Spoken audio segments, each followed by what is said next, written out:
Hi, this is the second of our chats with experts. You may have seen the one we had with Bob Pepper a while ago. Now this time we have Geoff Huston with me.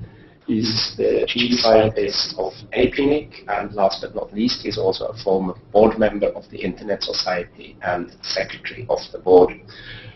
Geoff, welcome.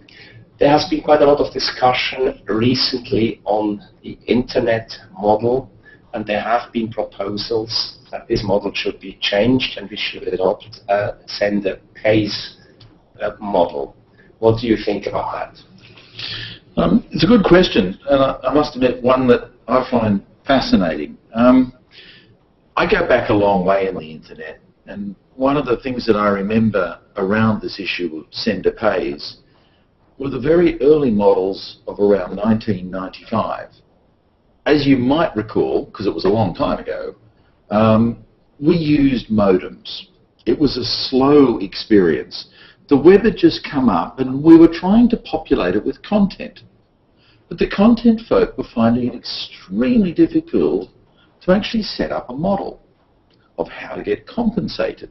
So they could set up web pages, and you might recall there were various portals like Look Smart and so on, and they're all having a fine time, but no one was making any money. So they decided that what they'd do is they'd try and pressure the access providers. And what they were making the case was that, you wouldn't be able to sell these internet access services if it wasn't for us generating this content. You owe us money. So we roll forward about 15 years, and all of a sudden, in that period, the content folk managed to find a model of interacting with users that generated revenue, enormous amounts of revenue. So now the content folk literally are the richest folk on the internet. And guess what? The access folk are now saying, actually, you owe us money. That proposition's about as silly as the proposition from 1995. That kind of structural cross-subsidisation that the current carriers are asking for goes back to the models of telephony. This is not the telephone. Those models are completely inappropriate and wrong. And that kind of hankering for distortions and structural cross-subsidisation may make some old telephone company executives nostalgic, but, quite frankly, for the internet, this is disastrous. Sender pays is a very crude form of trying to extort money from the content providers. And like any form of crude extortion or blackmail, has no credence. It really isn't valid in a policy sense. Right. Some of the carriers, they say they're running out of capacity and somebody has to pay them to build out their networks. And they don't have the money, so they ask for others to pay for them. What do you tell them? I have a lousy business model. You owe me money. This is stupid. Literally, that's really what they're saying. Their business model doesn't work. Somehow, someone else should pay. I find this amazing that the airline industry has managed to create a business model where the most frequent of their flying passengers are the ones the airline company loves the most. They kind of cocoon them in this gentle embrace of comfortable seats, bars at airports. The people who use the airline services the most are the airline services heroes. But in this communications industry, and quite particular in the carriage industry, the folk who really do use their services are demonised, sent to the sinner's corner. They're the folk they hate. Their business model is broken. And I don't actually understand why they think the world owes folk a living, when the only reason why they're crying poor is they just haven't quite figured out what the appropriate model is. I think they're lazy. I think they're lazy, and I also think that they're greedy. These are folk who come from a long history of monopolies. The telephone companies were largely unaltered since the national monopolies were first started in the 1920s. And ever since then, they never really had to think. They came with money, government money.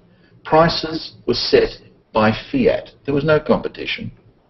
They did what they wanted, and life was incredibly easy. The bathrooms had gold-plated taps in their buildings. These guys minted money. But we liberalised in most national regimes. We said, look, this is time for competition to enter the phrase. This is time to actually stop using public money to build communications infrastructure and let private capital carry that role. The price of that kind of competition and private investment are the rigours of a competitive environment, the rigours of being more efficient than your competition, creating business models that work. For many of the new competitors, they have succeeded. Google is brilliant. Crown Corning making fibre, I think, is doing just fine. There are phenomenal success stories. I'd even say that Free in France has a brilliantly effective business model. But we still see folk, particularly legacy telcos, whinging that despite competition, despite liberalisation, despite requiring public investment, they whinge that the rest of the world owes them a living. The rest of the world doesn't. Developing countries, they say they find it hard to get the cost down for the internet. Usually $50 in a developed country is not that much of a salary of several $1,000s, but in some developing countries, I had heard at a meeting in Africa that one woman said she pays $50 a month, which seems okay a price, but she also said her salary is $250 a month, which is then of course a huge chunk of her salary. So what would your recipe be for developing countries, your advice to bring down the cost of access? The business of economics is often harsh. I live on a small rock, in fact it's a very large rock, at the bottom of the South Pacific Ocean. It costs a huge amount of money to drag undersea cables to that rock. It's at least 7,000 miles to get there, and typically undersea cable projects cost somewhere in the order of $500 million to $1 billion to install. I do not ask, and my countrymen do not ask the rest of the world to pay that bill. That's our problem. We live at the bottom of the South Pacific. One of the real, I think, poor moves that were done in the 1950s in the ITU-T at the time, but also the ITU-D, was to confuse intergovernmental aid with the business of international telecommunications. Because what they did at the time was introduce an inter-administration charging regime, because they were all government monopolies. They introduced a regime that introduced structural distortions and inefficiencies into that industry. They confused aid and infrastructure. Aid is wonderful. Aid is a way of helping developing countries, but make it aid. Use the existing channels to provide money and let the developing countries themselves work out their agenda of how to use those resources. Yes, it costs a lot of money for telecommunications into remote areas of the world. Telecommunications is a scale-based industry. The more folk you service, the lower the unit cost. The larger the pipes, the cheaper the per kilobit bandwidth. Even with computing, what you see is the more you can produce, the cheaper the unit cost. So yes, where the market is small, where the market is a long way away, it costs a lot to get there. Those are very real costs.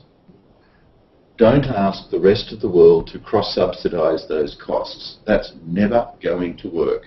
It simply creates dependence and resentment. Dependence on the part of those who got the cross-subsidisation and resentment on those part of those who pay. Don't forget, these aren't governments anymore. This is private capital. And the role of aid, the role of that kind of assistance is governmental. I think it's actually governments shying away from what is a natural responsibility in aid funding and trying to covertly slip it across into private investment. That's not a very good idea. it simply creates, as I said before, massive structural inefficiencies. And these days, in the context of the ITRs and WICET, what we're seeing is precisely that fight all over again. Over the last 40 years, the telephone industry has created a bunch of countries who now consider themselves economically acutely dependent on those structural cross-subsidies from telephony. And because the telephone companies have largely privatised and are now a different bunch of folk to the old government monopolies, they resent that and they don't want to pay. Little wonder that more than 2/3 of international voice calls these days are on Skype. It's cheaper. It isn't distorted by those structural inefficiencies. I say to those folk in the developing countries, structural cross-subsidisation and distortions in telephony is not a very good answer. It harms everybody, both the recipient and indeed the donor. This is not the way to proceed. Let's call a stop to that and call aid, aid, and call infrastructure, infrastructure. Expose infrastructure to the real costs of production and take on a public and governmental program of aid and call it what it is. As I said, economics is a harsh business.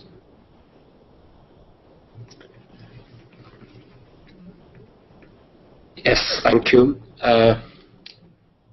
The other argument developing countries often bring forward, yes, it was the argument of the digital divide, and not much has happened in the World Summit on the Information Society. They did ask for a global solidarity fund, which never took off. So if this aid doesn't come, what do you expect will happen? This is a much longer standing issue of the relative roles of government and private industry. Governments typically meet and say nice things about what they should be doing with their agenda. They raise taxes from their own populace and use a fair bit of it on their own countries, but also use a certain amount of that public fund for developmental programs. This is fine. But trying to expand that agenda and tie in what are essentially private activities tends to lead to failure. It's never been the case that private companies structurally cross-subsidise. As far as I'm aware, the cost of a McDonald's hamburger is almost a universal unit. And The Economist at one point, I think it was half tongue-in-cheek, used it as indeed the real exchange rate between currencies. Why? Because in fact they don't cross-subsidise. Many years ago, Nintendo Game Boys were the same cost all over the planet. They don't cross-subsidise. And these days, Apple sell the same goods and equipment for the same price all over the planet. It's the cost of production. Obviously, as we're all quite aware, folks' income varies incredibly, and that certain goods are much more affordable in some economies than in others. But to say to the manufacturer of those goods, oh, you must sell your goods for 1/10 the cost of production in some country that is a developing world, but sell the same goods for 10 times the price somewhere else, never worked and never will work. It's too big an impost and simply creates opportunities for customers, us folk, the people who fund this, to go to the country where the price is cross-subsidised and buy all our goods from there. Governments trying to say to industry, it's your role to do this kind of structural distortion, is never a good idea and never going to work. And we have actually seen a lot of progress in developing countries in recent years. Prices have come down quite a lot in countries where the right policy is in place, where competition works, and where there is transparency in the setting of prices, and obviously when they have cables that gives them access to the internet. So they are certainly good examples. Well, that's certainly true, because don't forget, Africa has now done, I think, 2 fibre projects all around the entire continent. And for many of those countries, like in South America, about 80% of the cost of delivering traffic is indeed the cost of getting it off and on that continent.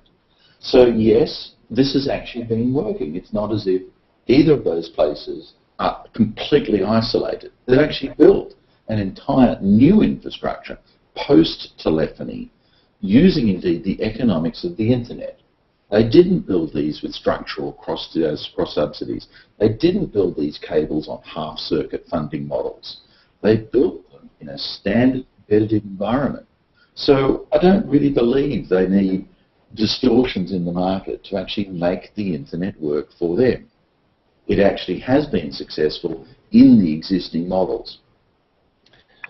To add to that, we are very pleased actually. We did a study with the OECD and with UNESCO on local content and their relation to cost, and we found the economic confirmation of what we always have been preaching, that is, create local content and create internet exchange points, and that brings down the cost. Keep the traffic local and keep it and create the content, then you get much cheaper access. Well, I think it actually does a number of things, and some of them are even more subtle. And it's hard for me in my culture to notice it as much.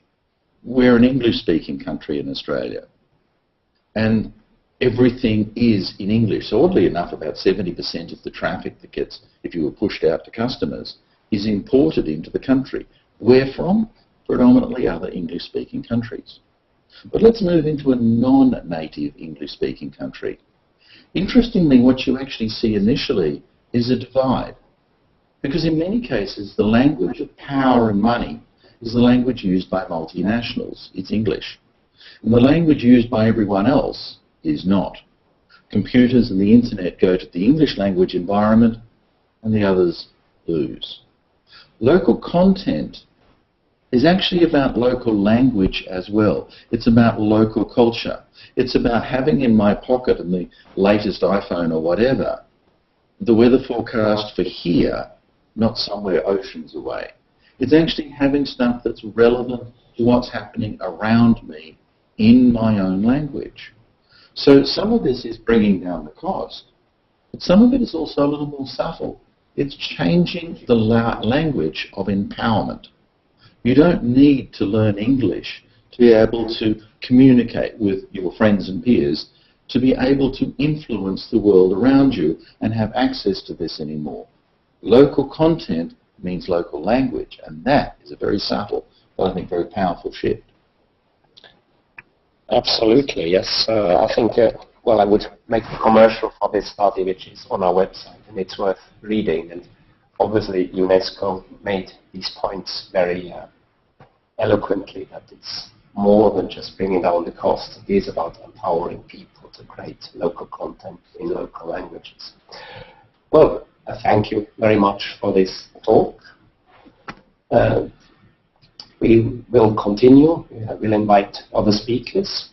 But our thanks now to Geoff Huston, and see you online soon. Thank you. Bye-bye. Thanks. Bye-bye. Okay.